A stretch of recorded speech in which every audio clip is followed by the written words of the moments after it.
Hi hello नमस्कार मु आज बनैबी मो स्टाइल सैंडविच चलन देखिए मो स्टाइल सैंडविच केमती बनाऊँगी।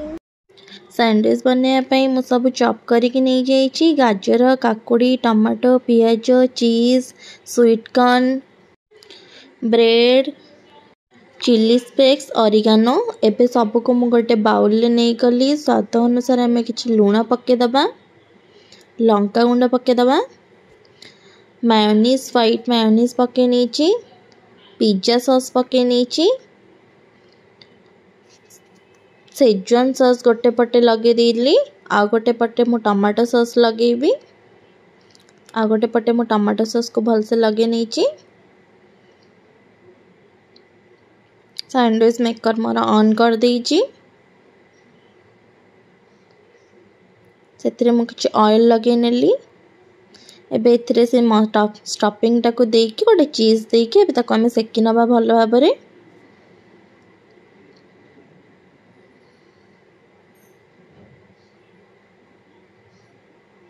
रेडी हो गला मो सैंडविच देखो केते टेस्टी थैंक्स फॉर वाचिंग।